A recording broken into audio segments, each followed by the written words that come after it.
Verse 53 of the 26th chapter, Gospel of Matthew, Jesus is adding a new detail to his response to Peter, who was pulling his sword and planning to defend Jesus with the violence that was available to him by one weapon. And of course, Jesus responds with what's become axiomatic: those who live by the sword will tend to die by the sword. And then he adds a further insight, which is probably more staggering yet, as he says, this is conjunction, it means or.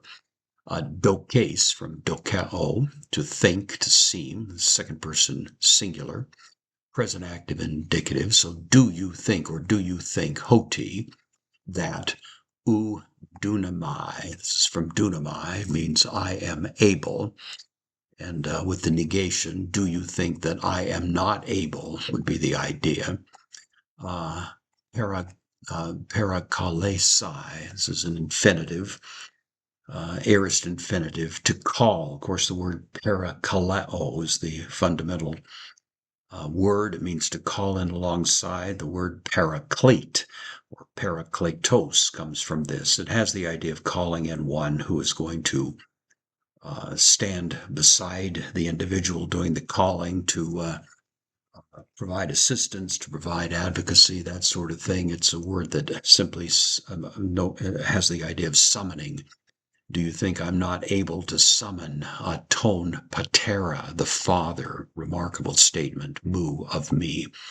Do you think that I can't summon right now the very power of heaven? Kai para stay.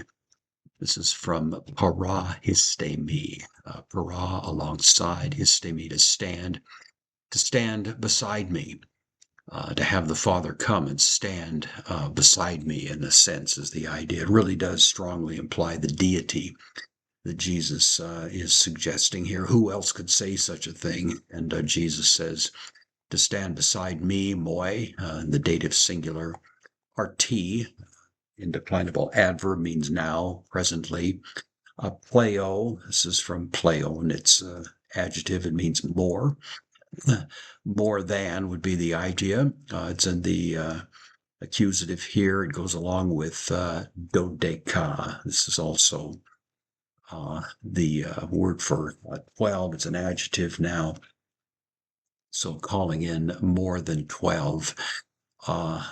Legionas. Legion is the word for legion, appealing to a Roman idea, but of course now applying it to heavenly forces, 12 legions of angels.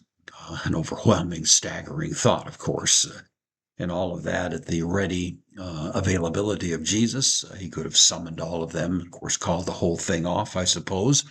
Theoretically, it was all available to him. The one measly sword that was being wielded by Peter would hardly compare at all to the power that Jesus had at his disposal at all times, which is simply to stand for the fundamental idea that what Jesus went through here, he went through voluntarily. He was always in control.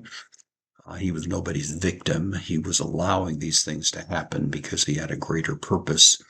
As the writer to the Hebrews says, for the joy that was set before him, he endured all of these things, not because he was being coerced or victimized by circumstances.